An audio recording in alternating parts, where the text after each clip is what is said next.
Hello guys, welcome to my channel और मैं हूं आपका एडुकेटर अरविंद। आज की इस वीडियो में हम डिस्कस करने वाले हैं 13 अक्टूबर के शिफ्ट 1 का क्वेश्चन पेपर, जो कि रीजनिंग के हम 25 क्वेश्चन को डिस्कस करेंगे। अभी तक हम 12 अक्टूबर के दो शिफ्ट कर चुके हैं, नंबर 1 और नंबर 3। सेकेंड शिफ्ट के क्वेश्चन पेपर मेरे को मिला नहीं था, इस कारण से अभी तक उसका सोल्यूशन नहीं बना है। जैसे ही वो पेपर मेरे को मिल जाता है, मैं उसका सोल्यूशन भी आपको प्रोवाइड कर दूंगा। तो चलिए शुरू करते हैं। और शुरू करने से पहले, अगर आपने मेरे चैनल को अभी तक सब्सक्राइब नहीं किया है तो प्लीज सब्सक्राइब करें और press the bell icon for the latest update. देखो, सबसे पहले यहाँ पे क्वेश्चन पूछा गया है। ये पहला ही क्वेश्चन हमसे नॉन वर्बल का पूछा गया है। और नॉन वर्बल में जो हमसे पूछा गया है वो पूछा गया है मिरर इमेज। तो मिरर इमेज के बारे में मैंने क्या कहा था कि जब भी आपको मिरर इमेज ना दिया जाए तो आप हमेशा राइट साइड में प्लेस करें। उससे क्या होगा, आपका ये जो 7 है ये आपका नंबर उल्टा इस टाइप से बनने लगेगा। ठीक है, तो अब हमें क्या करना है, हमें सीधा अपने ऑप्शंस पे देखना है कि हमें ऑप्शंस के हिसाब से हमारा कौन सा आंसर सही होगा। ठीक है, तो देखो 7 तो सभी में सही बना है, ऑलमोस्ट एक ऑप्शन गलत है, इसको तो पहले से काट दो। इसका तो हमारा कोई रोल होता ही नहीं। ठीक है, 3 सभी में है, सही है। ठीक है, अब 4 है। देखो हमेशा ध्यान रखना, जब भी कंफ्यूजन होता है, मान लीजिए 3 ये बन गया। ठीक है, अब अब सबसे पहले एक बात का ध्यान रखना कि जैसे ही ये 4 है, अब ये जो 3 का फेस है ओपन है, ये ओपन के साइड में लाइन है, तो आप क्या करो, इस तरीके से लाइन बना दो और पीछे की तरफ से ऐसे ही कर्व ले आओ। ठीक है, तो ये आपका सही 4 होना चाहिए था। तो सही 4 वाली कंडीशन किसकी, एक तो इसमें है और एक इसमें है। इसमें भी नहीं है, मतलब अब आंसर या तो नंबर 1 होगा या ऑप्शन नंबर 3 होगा। ठीक है, अब बात आती है किसकी, 6 की। अब 6 होगा तो वो इस तरीके से बनेगा, 6 इसमें बना हुआ है, यहाँ पे तो 6 का 9 बनाया गया है, मतलब कि ये तो गलत है। ठीक है, तो अब ऑप्शन नंबर 3 भी क्या हुआ है, रिमूव हो गया है। तो इसका सही आंसर क्या हो जाता है, ऑप्शन नंबर 1। ठीक है, क्लियर। चलो अगले क्वेश्चन पर आते हैं फिर। क्वेश्चन नंबर 2 आपसे पूछा गया है arrangement of words in an logical order. यहाँ पे इसने कहा है कि इसको इंग्लिश डिक्शनरी के अकॉर्डिंग सेट करना है। तो इंग्लिश डिक्शनरी के अकॉर्डिंग सेट करने के लिए सबसे पहले तो मैं देखूंगा कि भाई हमारे पास जो लेटर है वो किस तरीके से अरेंज है। तो सभी में क्या है, आपके पास एम लेटर है, तो एक काम करो, जो भी सेम सिमिलर लेटर होता है उसको मैं क्या कर देता हूँ, कैंसिल कर देता हूँ। क्या करा, यहाँ पे ए भी कैंसिल कर दिए गए हैं। ठीक है, तो एम और ए मैंने सभी को कैंसिल कर दिया। यहाँ पे अब जो फर्स्ट लेटर बचा after the cancellation M and A, वहां पे क्या बचता है, एन बचता है, एन बचा है, एन बचा है, यहाँ पर भी एन बचा है और यहाँ पे बचा है के। अब के का नंबर तो होता है 11, मतलब सबसे पहले तो ये आएगा। इसका मतलब 5 नंबर जो है सबसे पहले आएगा, 5 नंबर सभी में है, इसमें नहीं है, तो ये वाला ऑप्शन नहीं होगा। ठीक है, तो इसका तो कहानी खत्म हो गई। अब ये जो, अब देखो एन जो है वो सभी के लिए क्या हो गया, सेम हो गया। ठीक है, तो अब इस एन को हटाओ। एन के बाद जो लेटर है, यहाँ पे क्या है, के है, यहाँ पे क्या है, एन है, और यहाँ पे एन के बाद क्या है, यू है, और यहाँ पे एन के बाद ए है। अब इन सभी में देखो एन का तो रोल ही खत्म हो गया, अब इन सभी के अकॉर्डिंग हमें चलना है। तो ए का नंबर 1 होता है, यू का 21 होता है, एन का कितना होता है, 14 होता है, और के कितना होता है, 11। तो इसके अकॉर्डिंग आप सबसे पहले किसको रखेंगे, 1 को रखेंगे, मतलब कि नंबर 4 आएगा। तो फिर नंबर 4 आएगा, 5 के बाद 4 किसमें, इन दो ऑप्शन में है। और एक के बाद अब फिर क्या आएगा, 11, मतलब कि नंबर 1 आएगा। अब एक नंबर किसमें, इसमें और किसी में नहीं है, इसका मतलब ऑप्शन नंबर 3 जो है वो इस क्वेश्चन का सही आंसर हो जाता है। ठीक है, तो ये एक सही तरीका होता है जो भी डिक्शनरी वर्ड होते हैं उनको एक सही क्रम में रखने का। क्लियर।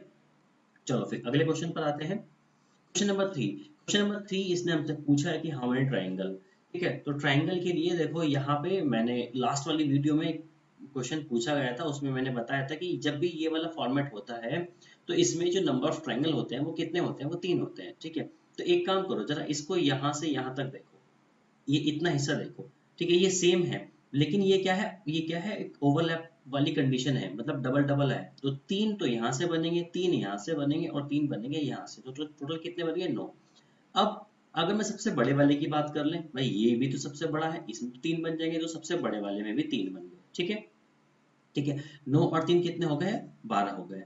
12। अब हमारे पास कॉमन, हमारे पास जो एक हिडन बचा हुआ है वो कौन सा है, वो बचा हुआ है ये वाला बिल्कुल सिंगल है, वो कभी तक काउंट नहीं हुआ था। तो +1, तो 12 वाले कितने हो गए, 13। तो इसका सही आंसर क्या हो जाएगा, 13 हो जाएगा। क्लियर। चलिएगा फिर चलते हैं अगले क्वेश्चन की ओर। क्वेश्चन नंबर 4 में क्या पूछा गया, क्वेश्चन नंबर 4 पूछा गया है आपका एनालॉजी से। ठीक है, तो क्वेश्चन नंबर 4 एनालॉजीज है। यहाँ पे देखो एक सेट दिया गया है, इसके हिसाब से आपको यहाँ पे एक सिमिलर सेट यहाँ पे बताना होगा। तो 15 से 49 बनाने के लिए कि हम क्या करना है, अगर मैं देखूं 15 तिया कितने हो गए हैं 45, ठीक है 45 हो गया। 45 में अगर 4 ऐड कर दूं तो कितना हो जाएगा 49, ठीक है। और 49 से अगर मल्टीप्लाई में 5 कर दूं तो 5 नम कितना हो गया 45, और 5 चौक 20 और 4 कितना हो गया है 24, ठीक है। तो ये तो यहाँ पे कितना बनेगा हमारे पास, ये नहीं बनेगा, ये ज्यादा आ गया है। अगर इसकी मल्टीप्लाई हम 4 से कर ले, अगर इसकी मल्टीप्लाई हम 4 से करें 5 से ना करके, तो हमारा ये बन जाएगा, ठीक है। तो 4 से करते हैं, अगर हम 4 से करते हैं तो 4 नम 36 और 4 चौक 16, 16 और 3 कितना हो गया, ये हो गया है 19, ठीक है। अब हमें चाहिए 201, तो 201 करने के लिए क्या करना पड़ेगा 5 ऐड करना पड़ेगा, ठीक है। तो अब यहाँ पे बेसिक ये देखो कि जब मल्टीप्लाई 3 से कर रहे हैं तो यहाँ पे 4 जोड़ा है, और जब मल्टीप्लाई 4 से कर रहा है तो 5 जोड़ा, मतलब कि नेक्स्ट नंबर को एडिशन किया गया है, ठीक है, क्लियर। तो हमें यही सेट हमें देखना होगा, क्लियर। तो अब यहाँ पे देखें, अगर मैं 24 की मल्टीप्लाई 3 से करता हूँ तो 24 दूनी 48, ठीक है ना, 48 और 72 नहीं, ये नहीं बनेगा, ठीक है ना। 17 तिया 51, 51 और 3 और एक 4, ये तो बन गया, ठीक है। लेकिन अगर 55 की मल्टीप्लाई में 4 से करता हूँ तो पांचों भी, ये तो 220 ही आ जाएगा, ये खत्म है, ये खत्म है, ठीक है। अब 29 की मल्टीप्लाई अगर मैं 3 से करता हूँ, मतलब 3 तिया 90, और 90 में से 3 घटा लो, मतलब कि एक ये हो गया 91 आ जाएगा। और 91 की मल्टीप्लाई अगर मैं 4 से करता हूँ तो 4 एकम 4 और 4 नम 36, और इसमें अगर मैं 5 ऐड करता हूँ तो बिल्कुल 3 6 9 सही। तो ये ऑप्शन नंबर 3 हमारे लिए क्या हो जाएगा, आंसर हो जाएगा, क्लियर है। ये बिल्कुल सिमिलर सेट होगा, ठीक है। चलो अगले क्वेश्चन पर आते हैं।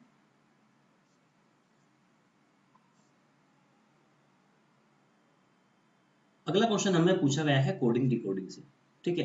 तो यहाँ पे हमसे पूछा गया है SECTION सेक्शन, इसको जो कोड करा गया है वो करा गया है PHZQLR और K। अब देखो n का नंबर कितना होता है 14 होता है, K का नंबर कितना होता है 11, तो 14 ये क्या हुआ, ये तो -3 हुआ, ठीक है। अगर हम यहाँ पर बात करते हैं तो ये 19 होता है, ये 16 होता है, ये भी -3, मतलब कि शुरू और आखिरी की जो लेटर है वो -3 से बनेंगे। ये नंबर 5 है, ये 8 है, ये हो गया +3, ठीक है। ये 14 है, ये 14 नंबर है। ये सॉरी, ये यहाँ पे O का R से बनेगा, तो O कितना है 15, 15 और 3 18, ये भी हो गया +3, ठीक है। C कितना है 3, 3 और Z की अगर बात करें तो ये आ जाओ माइनस पे, ये कितना आ गया -3, ठीक है, ये -3 है। I का नंबर कितना होता है 9, और L का नंबर कितना होता है 12, तो ये कितना हो गया है +3 हो गया, ठीक है। और T का नंबर कितना होता है, T होता है हमारे पास T20 20, और Q होता है कितना 17, तो ये कितना हुआ, ये हुआ है -3, ठीक है। अब यहाँ पे हम क्या देख रहे हैं कि भाई I जो था हमारे पास, I का हमने कॉम्बिनेशन बनाया था किसके साथ, L के साथ में, तो 9 9 और ये तो रहा प्लस का 3, और 15 और 3 18, ये ही दो ऐसे हैं जो कंटिन्यूअसली क्या है प्लस प्लस में चले हैं, और ये -3 तो यहाँ पे देखो ये क्या है -3 +3 -3 -3 +3 +3 और फिर -3 है, ठीक है। तो चलिएगा, अब हम हमसे पूछा क्या गया है, हॉस्टल का पूछा गया है। हॉस्टल में तो एक काम करो, सबसे तो स्टार्टिंग के और लास्ट के देख लो। पहले पहले हमें क्या करना है, -3 करना है, यहाँ पे -3 करना है। तो लास्ट में क्या आएगा, लास्ट में तो P आएगा, P किस में, यहाँ पर है, P यहाँ पर है, ये ऑप्शन तो गलत हो गया है, ये हो गया। और यहाँ पे -3 करेंगे तो 8 में से -3 करें कितना 5, मतलब कि E आना चाहिए, E यहाँ पर है, E यहाँ पर है, इसकी कहानी खत्म हो जाती है। E यहाँ पर भी है और E यहाँ पर भी है, तो ऑप्शन नंबर 3 तो हो गया रिमूव, ठीक है। ऑप्शन नंबर 3 हो गया है रिमूव। अब हमें क्या देखना है, आगे देखना है, अगला लेटर देखना है हमें +3, मतलब कि फर्स्ट और सेकंड लास्ट क्या है +3 होना चाहिए। तो अब अपने पास क्या है O 15, 15 और 3 कितने होते हैं 18, 18 बोले तो मतलब कितना हो जाएगा R आना चाहिए। तो R मेरे पास कहाँ ऑप्शन नंबर 1 में रखा है, यहाँ पे नहीं है, और यहाँ पर भी 1 और 4 में है। अब बात आती है किसकी, सेकंड लास्ट की, तो देखो सेकंड लास्ट यहाँ पर भी आई है, यहाँ पर भी आई है, तो एक काम करो इसको चेक ही मत करो, क्योंकि सेम है तो इसका मतलब दोनों में सही होगा ही डेफिनेटली। अब बात आती है -3 की, तो S में से -3 करेंगे तो कितना आएगा P, तो P यहाँ से थर्ड वाला लेटर क्या होगा P, यहाँ पर भी P है और यहाँ पर P है, ठीक है। और लास्ट से थर्ड में क्या था हमारे पास +3 चाहिए, तो लास्ट से थर्ड में क्या है पे E, तो यहाँ पे क्या आना चाहिए, एच आना चाहिए कि 5 3 8 होता है, तो यहाँ पे क्या है एच आया और यहाँ पे क्या है जी। तो देखो यहीं पर फर्क हो गया है, यहाँ पर डिफरेंशिएट हो गया, इसका मतलब ये वाला तो गलत हो गया है और ऑप्शन नंबर 1 क्या हो जाएगा, सही आंसर हो जाएगा। क्लियर है, ठीक है ना। चलिएगा फिर क्वेश्चन नंबर 6। क्वेश्चन नंबर 6 हमसे पूछा गया है सिलॉक्स से, और सिलॉक्स एकदम बेहतरीन टॉपिक है, ये मेरा एकदम फेवरेट भी होता है। तो चलिएगा स्टेटमेंट की बात करते हैं। यहाँ पे स्टेटमेंट बोला गया सम कंप्यूटर्स आर फोन, तो सम कंप्यूटर्स आर फोन, आगे बोला गया ऑल फोन आर टेलीविजन, तो ऑल फोन आर टेलीविजन, ठीक है। यहाँ तक की बात खत्म हो जाती है। कंक्लूजन में पूछा गया कि some phone are computer, some phone are computer, हाँ भाई है, देखो सम फोन आर कंप्यूटर ये वाला कॉमन हिस्सा है। आगे बोला गया है, मतलब पहली वाली बात तो सही है। Some television are computer, some television are computer, हाँ बिल्कुल सही बात है, सम टेलीविजन आर कंप्यूटर भी है। नो टेलीविजन इज कंप्यूटर, इसका कोई मतलब ही नहीं होता क्योंकि इसका रिलेशन हमें दिया हुआ ही नहीं है। तो एक और दो कंक्लूजन हमारे सही हो रहे हैं, तो ऑप्शन नंबर सेकंड हमारे लिए बिल्कुल क्या हो जाएगा, सही हो जाएगा। क्लियर, ठीक है ना। चलो अगले क्वेश्चन पर आते हैं, क्वेश्चन नंबर 7। और क्वेश्चन नंबर 7 हमसे पूछा गया है ब्लड रिलेशन से, और ब्लड रिलेशन बी आर से ये पूछा गया है coded B R, coded blood relation से, ठीक है। तो देखो इसको करने के मैं आपको दो तरीके बताता हूँ। एक तो वो तरीका कि आप क्वेश्चन को देखो और थोड़ा सा लॉजिकली अगर आप सोचते हैं तो आपका आंसर फटाफट आ जाएगा। जैसे कि इन्होंने हमसे पूछा गया है कि what is which of the following expression means R is the paternal grandfather of S, मतलब कि इन्होंने पूछा कि आर क्या है, पैटर्नल ग्रैंड फादर होना चाहिए किसका, एस का, मतलब दो जनरेशन होनी चाहिए, और आर क्या होना चाहिए, आर होना चाहिए मेल, ठीक है। अब मेल होने के लिए साइन कौन सा चाहिए हमें, A is the father of B, मतलब जो डिवाइड वाला साइन है वो मेल डोमिनेंट को शो करेगा। तो आर के बाद डेफिनेटली हमें जो डिवाइड का साइन चाहिए, तभी हम वो मेल को रिप्रेजेंट करेगा। आर के बाद यहाँ पे क्या मल्टीप्लाई, मतलब ये आंसर नहीं होगा। आर के बाद डिवाइड है, ये आंसर हो सकता है। आर के बाद डिवाइड है, ये आंसर हो सकता है। आर का तो यहाँ पे जेंडर डिफाइन नहीं है, इसका मतलब इसकी कहानी खत्म हो जाती है। इन दोनों में से एक है।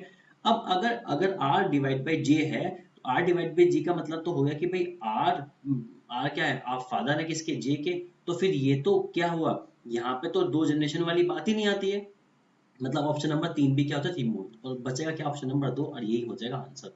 तो अगर आप बिल्कुल शॉर्टकट सही तरीके से अगर सही अप्रोच पे काम करते हैं तो आप इतनी जल्दी काम कर लोगे, ठीक है ना। ये तो इतना समझाने के बाद इतना टाइम लगता है। एक तो ये तरीका हो गया, और दूसरा तरीका होता है बिल्कुल बेसिक जो मेथड होता है वो मैं आपको बता देता हूँ। तो इसमें हम क्या करेंगे कि आप इन ऑप्शंस में ना, आप इन ऑप्शंस का डायग्राम बना के देख लो, लेकिन जब आप इनका डायग्राम बनाओगे तो बहुत ज्यादा टाइम लगता है।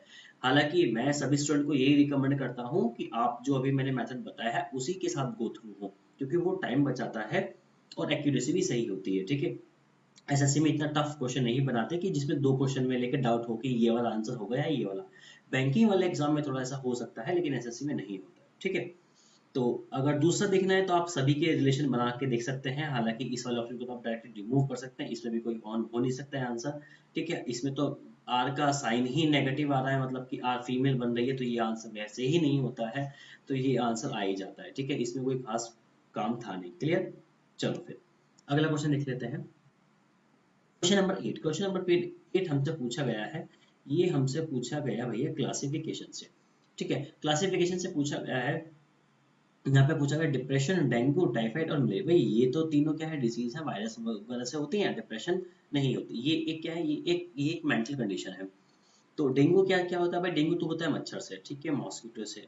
और एक काम करो, अब यहाँ पे टाइफाइड और मलेरिया का कॉज, क्या कॉज होता है, मतलब ऐसा क्या कारण होता है जिसके कारण ये होते हैं, तो वो आप मुझे कमेंट सेक्शन में मुझे आप बताओ कि ऐसा क्या रीजन होता है, ठीक है। ये आप मुझे कमेंट सेक्शन में लिख के बताएं। क्लियर, चलो फिर नेक्स्ट क्वेश्चन है, नेक्स्ट क्वेश्चन है क्वेश्चन नंबर 9। क्वेश्चन नंबर 9 में हमें बोला गया है सीरीज।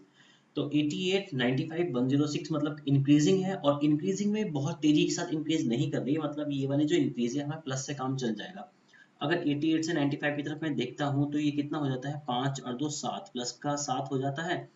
और 95 से ये 5 और 6 11 हो गया है, और ये हो गया है भैया 6, और ये 6 4 10, 9 और 4 13, और यहाँ पे कितना आ गया है, ये आ गया है मेरे पास 17 यहाँ पे, और ये एडिशन हो रहा है 19 का, यहाँ पे आ रहा है किसका, 23 का, और यहाँ पे किसका आ जाएगा आपके पास, यहाँ पे अब आप आएगा 29 का। क्यों भाई, ऐसा क्यों?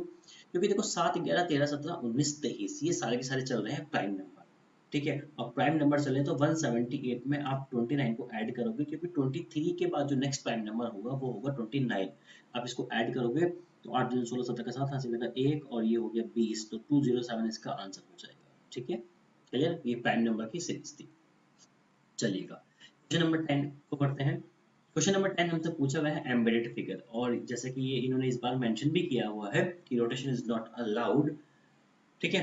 तो जरा यहाँ पे देख लेते हैं कि भाई ऑप्शन नंबर 1, ऑप्शन नंबर 1 को अगर आप ओवरलैप करते हैं ये कंडीशन में ये बन जाएगा यहाँ पे ये, लेकिन इसकी ये वाली लाइन नहीं है, मतलब वाला आंसर खत्म हो जाता है। इसको अगर मैं देखता हूँ तो ये वाला हिस्सा कहाँ, ये वाला बन रहा है, ये आ गया, ये लाइन आ गई है, डबल लाइन नहीं है, लेकिन चलो सिंगल लाइन है, ये वाली लाइन है, ये लाइन है, ये लाइन है, लेकिन ये वाला ओवरलैप नहीं होगा। ऑप्शन नंबर 2 को उठाते हैं, ऑप्शन नंबर 2 को उठाते हैं अगर हम, तो देखो यहाँ से हमारे पास ये वाला हिस्सा जो है, ये वाला हिस्सा बड़ा आ चुका है, ये सिंगल लाइन आ चुकी है। अब देखो यहाँ पे इन दोनों में क्या फर्क है, यहाँ पे एक्स्ट्रा लाइन थी जो कि यहाँ पे नहीं, हालांकि यहाँ पे एक्स्ट्रा लाइन है, यहाँ पे नहीं है, इसका मतलब ये चलेगा, क्योंकि ये वाली जब पूरी कंडीशन आप उठा के इस पे ओवरलैप कराओगे तो ये सब ओवरलैप हिडन हो जाएगा, लेकिन यहाँ पे ये कुछ एक्स्ट्रा लाइन आ रही थी, ये वाली जो लंबी वाली वर्टिकल एक्स्ट्रा लाइन थी, इसलिए ये वाला नहीं था। तो यहाँ पे सही आंसर हो जाएगा, वो हो जाएगा ऑप्शन नंबर 2। क्लियर है ना? चलो फिर अगले क्वेश्चन पर आते हैं, क्वेश्चन नंबर 11। और क्वेश्चन नंबर 11 को हमसे पूछा गया है, एनालॉजी का क्वेश्चन है। जैसे कि मैं हर बार कहता हूँ एनालॉजी इंपॉर्टेंट होती है एसएससी की सभी एग्जाम के लिए, ठीक है। तो एनालॉजी का हमसे पूछा गया एल का ओ, एल का ओ का मतलब ये तो अपोजिट लेटर है, जेड और ए, तो यू का हो जाएगा एफ यू, एफ हो जाएगा, और आर का हो जाएगा आई, और एफ आई मतलब इसका सही आंसर हो जाएगा, ठीक है। देखो ये क्या कॉम्बिनेशन था, ये था आपका अपोजिट लेटर कॉम्बिनेशन, ठीक है, अपोजिट लेटर। अगर अपोजिट लेटर आपको अभी तक याद नहीं है तो आप एक काम करो, रीजनिंग की प्लेलिस्ट खोलो, और प्लेलिस्ट खोलने के बाद उसके अंदर आपको अल्फाबेट के याद करने के तरीके और अपोजिट लेटर याद करने के तरीके दोनों मिल जाएंगे, आप वहां से जाकर उसको अच्छे से याद कर लो, ठीक है, क्योंकि ये बहुत काम देने वाले हैं। क्वेश्चन नंबर 12, क्वेश्चन नंबर 12 हमारे पास है, ये भी क्लासिफिकेशन है, लेकिन हालांकि ये लेटर क्लासिफिकेशन है। इसका नंबर कितना होता है, ये 1 है, ये 6 है और ये 11, मतलब सभी में +5 चल रहा है, ये 2 है, ये 7 है, ये 12, सभी में +5 चल रहा है, 16, 5, 21, और भैया ये सभी में +5 चल रहा है, मतलब ये तीनों के अंदर सेम कंडीशन है, मतलब कंफर्म ये आंसर ही होगा। देखो क्लासिफिकेशन का सीधा सा फंडा ये होता है कि आपने 3 ऑप्शन को चेक करे, तीनों ऑप्शन में सेम ही पैटर्न है, इसका मतलब चौथा वाला आंसर कंफर्म होगा कि वही आंसर होगा। अगर आप इसको देखना चाहते हो तो ये हो गया 14, ये कितना 19 है, और ये कितना है 13। भाई यहाँ पे तो +5 है, लेकिन यहाँ पे क्या है +4, और जो कि यही डिफरेंस आपको यहाँ पे क्या क्रिएट कर दिया है, ठीक है ना? क्लियर है यहाँ तक की बात? चलो फिर अगले क्वेश्चन पर आते हैं, क्वेश्चन नंबर 13। क्वेश्चन नंबर 13 हमसे पूछा गया है वेन डायग्राम से, ठीक है ना? तो वेन डायग्राम, अब इसको आपको ये बताना कि ये वेन डायग्राम किस ऑप्शन को सही सुटेबल प्रूव करता है, ठीक है। Mother, sister, daughter. तो देखो भाई आप ये देखो कि सम मदर्स आर सिस्टर, हाँ होती है, some sister are daughter, some sister are daughter, हाँ होती है, और सम डॉटर आर मदर, हाँ होती है। तो देखो तीनों के बीच में सम का रिलेशन है, जब भी 3 सम का रिलेशन होता है तो ये वाला डायग्राम यहाँ पे बनता है। इसका मतलब ये जो डायग्राम दिया गया है इसके लिए जो बेस्ट आंसर होगा वो ऑप्शन नंबर 1। अब देखो मदर्स फीमेल और आंट को अगर आप देखते हो तो फीमेल तो एक पूरी कैटेगरी हो जाएगी, उसके अंदर मदर है और उसके अंदर आंट है। अब कुछ मदर आंट हो सकती है, ठीक है, तो इनमें सबका रिलेशन हो सकता है, लेकिन यहाँ पे एक ऑल का रिलेशन है, इसलिए ये वाला डायग्राम नहीं बनता है, ठीक है, इसलिए ये नहीं होगा। ऐसे ही और ह्यूमन बीइंग के अंदर आपका क्या आ जाएगा, अकाउंटेंट्स आ जाएंगे, ठीक है ना? तो ये वाला किस्सा भी खत्म हो जाएगा, क्योंकि इसमें एक रिलेशन ऑल का है, फादर्स नर्स मेल, तो मेल के अंदर फादर्स आ जाएंगे, इसमें भी एक ऑल का रिलेशन है। हमें चाहिए थे 3 सम रिलेशन, सम, सम और सम। 3 सम जब आपस में रिलेट करते हैं तो आपका ये वाला डायग्राम बनता है, ठीक है ना? चलो क्वेश्चन नंबर 14 पर आते हैं, और क्वेश्चन नंबर 14 का हमसे पूछा गया है अरिथमेटिकल मैथमेटिक्स से, ठीक है, और मतलब ये हमारे पास मैथमेटिकल ऑपरेशन है जिसमें कि हमें क्या करना है, साइन चेंज करना है और नंबर भी चेंज करने हैं। तो इन्होंने क्या कहा कि भैया डिवाइड को माइनस में चेंज करो, माइनस को डिवाइड में चेंज करो, और 15 और 5 को भी आपस में चेंज करो। तो देखो यहाँ पे मैंने कर दिया माइनस, और माइनस की जगह यहाँ पे मैंने कर दिया डिवाइड, और यहाँ पे मैंने लिख दिया 5 और यहाँ पे मैंने कर दिया 15। तो अब क्या होगा, क्या ये किस बनेगा या नहीं बनेगा?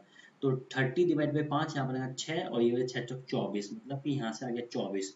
24 माइनस 15 और प्लस 12, भैया यहाँ से मैं सीधा सा देख लेता हूँ कि माइनस 15 और प्लस यहाँ कितना आ गया 3, ये बन गया 21। तो ये मैंने पहले ही चेक करा, पहला मेरा आंसर बन गया है। तो बाकी के 3 को चेक करने की कोई जरूरत नहीं है, और फटाफट अपने नेक्स्ट क्वेश्चन की तरफ बढ़ने लगे। ठीक है, चलिएगा। Question number 15। क्वेश्चन नंबर 15 हमसे पूछा गया है टेंडर। टेंडर का कोड करा गया है ये नंबर्स के साथ में इस बार, और रिक्वेस्ट का पूछा गया है। तो कुछ जब भी नंबर्स में देखते हैं ना, तो या तो एक काम करो, आप देखो कि टी का नंबर 20 होता है, कि पूरे नंबर में ढूंढ लो कि कहीं 20 है या नहीं है। आपको दिखाई दे रहा होगा कि यहाँ पे ये 20 है, मतलब टी का जो कोडिंग वो सबसे लास्ट में करा गया है, और आर की जो नंबर होती है वो क्या होती है, 18 होता है, और 18 कहाँ पर है, सबसे पहले है। इसका मतलब ये क्रॉस कोडिंग करा गया है, लेटर से नंबर की कोडिंग है, बट पैटर्न कौन सा यूज किया है, इन्होंने पैटर्न यूज किया है क्रॉस में। तो सीधी सी बात है, हम एक काम करते हैं, डी का नंबर होता है 4 और आर का नंबर होता है 18। एक काम करो, ऑप्शन में चेक कर लो कि 4 और 18 लास्ट में कहा 18 है, नहीं है, नहीं है, 4 है। ठीक है ना, ये तो वैसे ही हमने रिमूव कर दिया, 4 है। अब उसके बाद ई का नंबर क्या है, 5 आएगा। ई का नंबर क्या है, 5। 5 5 5 होना चाहिए, ठीक है। 5 यहाँ पे, 5 ये है, 5 ये है, 5 यहाँ पर भी है, और 5 यहाँ पर भी। अब यहाँ पे क्या, टी, मतलब कि 2 जीरो। तो 4 5 2 जीरो होना चाहिए, 4 5 2 जीरो। यहाँ पे तो 2 2 है, ऑप्शन खत्म, ऑप्शन नंबर 4 आंसर हो जाएगा इसका। ठीक है, तो ये तरीके होते हैं आपको फटाफट से आंसर को मार्क करने के। क्लियर, ठीक है ना। चलिएगा फिर अगले क्वेश्चन पर आते हैं। Question number 16। क्वेश्चन नंबर 16 भी हमसे पूछा गया है आपका क्लासिफिकेशन से, और ये इस बार आपसे पूछा गया है नंबर क्लासिफिकेशन से। तो भाई 3 का तो क्यूब होता है 12, 12 का क्यूब आई थिंक 1728 होता है, 2 2 4 2 8, हाँ 1728 होता है, 1728, तो ये तो है ही नहीं है। 11 का क्यूब होता है, 3 का क्यूब होता है, तो ये वाला आंसर हो जाएगा। ठीक है ना, क्लियर है। चलो क्वेश्चन नंबर 17। क्वेश्चन नंबर 17 पूछा गया है ओपन डाइस से। ओपन डाइस से इन्होंने पूछा गया है which number would be face of the opposite to the number 5। 5 के अपोजिट में, अब 6 के अपोजिट में 4 है, 2 के अपोजिट में 3 है, 5 के अपोजिट में 1 है। एक आंसर लगा लो फटाफट से, आंसर खेल खत्म। ठीक है, 1 सेकंड का क्वेश्चन था ये। अगला question, question number 18। Question number 18 हमसे पूछा गया है सीरीज से, और ये कौन सी सीरीज है, ये हमारे पास लेटर सीरीज। तो लेटर सीरीज के लिए हम क्या करने वाले, ई का नंबर होता है 5 और 2 7, 7 और 2 9, 9 और 2 11, 11 2 13, मतलब कि एम आएगा। 17, 18, 19, 20, 21, मतलब कि यू आएगा। 13 -1, 12, 11, 10, और 10 के बाद 9, मतलब कि आएगा M U I. M U I option number 1 इसका सही आंसर होगा। क्लियर, ठीक है ना। चलो क्वेश्चन नंबर 19। क्वेश्चन नंबर 19 पूछा गया है अर्थमेटिक से। अर्थमेटिक से इन्होंने कहा कि 540 to be divided among 3 person, ABC में बांट दो। 7 8 9 का रेशो है, बी और सी को कितना रिसीव होगा। तो एक काम करो, हमें किसको 504 को डिवाइड करना है, किसमें करना है, एबीसी में। रेशो कितना है, तो ये 7 8 9 को जोड़ने पे कितना आ गया, ये आपका आ गया 24। और कितना चाहिए हमें, बी और सी का टोटल चाहिए। बी और सी कितना है, 8 2 16 17, 17 ये हमें चाहिए। तो 24 से काट दो इसको, 24 दूनी 48, और 2 24 एकम 24। तो 21 की मल्टीप्लाई कर लो, मतलब कि 17 एकम 17, 7 हासिल लगे 2, 7 दूनी 34, और सॉरी 7 एकम 17, और ये हो गया 35। ठीक है ना, तो 357 इसका आंसर हो जाएगा। क्लियर। चलो क्वेश्चन नंबर 20। क्वेश्चन नंबर 20 में हमसे पूछा गया है, ये पूछा गया है हमारे पास, बढ़िया क्वेश्चन है, एनालॉजी से पूछा गया है। ठीक है ना, और एनालॉजी का क्वेश्चन है, और इसको करने के लिए हम क्या करने वाले हैं, 88 की मल्टीप्लाई ऐसे कौन से नंबर से कर दें कि हमें 308 बन जाए। तो इसको अगर मैं मल्टीप्लाई 3 करता हूँ, 88 मल्टीप्लाई 3, 8 या 24 का 4, 2 ये हो जाएगा 26। और अगर मैं इसमें 44 ऐड कर देता हूँ, तो 4 और 4 8, और ये बना 30, मतलब ठीक है। यहाँ पे मैंने क्या करा है, यहाँ पे मैंने मल्टीप्लाई करी है 3.5 से, तो 126 की भी मल्टीप्लाई 3.5 से कर दो। ठीक है ना, 3.5 से, मतलब कि मल्टीप्लाई 3 से कर दो, तो 3 छंग 18, 12 तिया 36, 36 और 35। ठीक है, और इसका आधा कितना हो गया 6, और 3 इसको ऐड करेंगे तो 4 4 1 बन जाएगा। ठीक है ना, ये आपका आंसर बनेगा। देखो जब आप क्या करोगे 126 की मल्टीप्लाई 3.6 से करेंगे, सॉरी 3.5 से करेंगे तो आपका आंसर 441 बनेगा। मैंने कैसे करा, देखो मैंने क्या करा 126 की मल्टीप्लाई पहले करी 3 से, मेरे पास आंसर आया, और उसके बाद मैंने क्या करा 126 का हाफ, हाफ को क्या कर दिया मैंने इसमें डायरेक्ट ऐड किया। ठीक है ना, क्लियर। चलो फिर अगले क्वेश्चन पर आते हैं। अगला क्वेश्चन है हमारे पास 21। 21 में हमें देखना है, ये हम हमारे पास एनालॉजी से ये सेट है। ठीक है, तो हमें देखना है सिमिलरिटी के बिहाफ पे चेक करना है इसको। सिमिलरिटी के बिहाफ पे चेक करेंगे तो अब देखो मेरे पास क्या 5 5 है, मतलब कि बड़ा नंबर है, और 3 3 1। अब या तो ये मल्टीप्लाई से तो बनने वाला नहीं है, मतलब 15 का स्क्वायर देख लो, 15 का क्यूब तो बहुत दूर बहुत बड़ा हो जाएगा, जो कि पॉसिबल नहीं होता।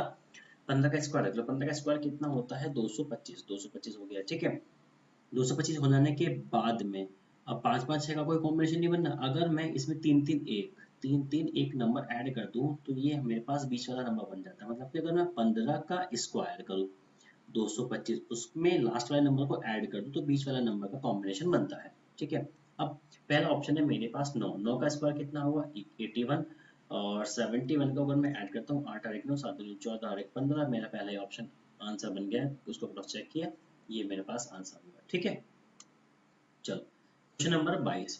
क्वेश्चन नंबर 22 है हमारे पास human beings related to the mammals. Human beings mammal से रिलेटेड होते हैं, उसी तरीके से स्नेक, स्नेक किससे रिलेटेड होगा रेप्टाइल से हो जाएगा। ठीक है ना, रेप्टाइल से। चलो क्वेश्चन नंबर 43। 43 ये हमसे पूछा गया सीरीज से, मतलब नॉन वर्बल की सीरीज।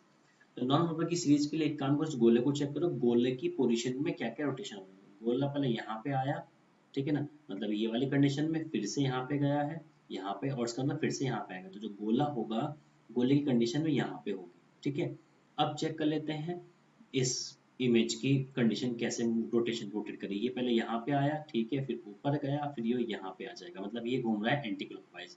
तो एंटी क्लॉकवाइज यहाँ पे किस में है, ये आएगा यहाँ पे, यहाँ पे। अब इनकी पोजीशन देख लो, यहाँ इसमें तो नहीं है, इसमें है, इसमें है, और इसमें नहीं है। ठीक है, अब ये जो दो वर्टिकल लाइन है, ये क्या यहाँ से मूव कर दी, यहाँ से, और फिर ये यहाँ राइट साइड में वर्टिकल लाइन हो जाती है, राइट साइड में यहाँ पर है, ये लेफ्ट साइड में, इसलिए क्या हो जाता है गलत हो जाता है। तो आंसर नंबर 3 जो है वो इसका सही आंसर हो जाएगा। क्लियर, ठीक है ना। चलो क्वेश्चन नंबर 24। 24 हमसे पूछा गया transparent series of the world folded the dotted line. ठीक है, तो ये आपसे कह रहे हैं कि ये वाला जो हिस्सा है ये आप इसको ओवरलैप करा के यहाँ पे रखो तो इसमें कैसा इमेज बनेगा। तो ये वाला हिस्सा यहाँ पे बन जाएगा, ये ऊपर यहाँ पे आ जाएगा, ये जो इसका ये छोटा सा पार्ट है वो दूर हो जाएगा, मतलब कि ये यहाँ इस तरीके से बन जाएगा। बस आपको ये वाला तो पॉसिबल नहीं है, ये बनेगा सही। ये इन दोनों की पोजीशन को सेम कर दिया इसलिए ये गलत है, इन दोनों को नीचे डाउनवर्ड की तरफ कर दिया इसलिए गलत है। तो ऑप्शन नंबर 3 इसका सही आंसर हो जाएगा। ठीक है ना। Question number 25। क्वेश्चन नंबर 25 में क्या है, आपको पूछा गया एनालॉजी से, और वेट, वेट को किसमें मेजर करते हैं, किलोग्राम में, डिस्टेंस को नहीं भाई, रेजिस्टेंस को, हाँ रेजिस्टेंस को हम ओम में मेजर करते हैं, टाइम को मतलब कोई मतलब नहीं, हाइट को कोई लेंथ में कोई मतलब नहीं। ठीक है, तो ये आपके रहे 13 अक्टूबर के शिफ्ट 1 के 25 क्वेश्चन। ठीक है, तो आज की वीडियो में इतना ही, मिलते हैं फिर 13 अक्टूबर के शिफ्ट सेकंड पेपर के सॉल्यूशन के साथ में। और अगर आपने चैनल को अब तक सब्सक्राइब नहीं करा है तो सब्सक्राइब जरूर करें, क्योंकि मैं सारे के सारे पेपर को सॉल्व करवाने वाला हूँ यहाँ पर। और वीडियो को शेयर जरूर कर देना, तो लाइक, और लाइक तो ठोकना बनता ही है। ठीक है ना, तो मिलते हैं फिर अगली वीडियो में, तब तक के लिए टाटा बाय बाय।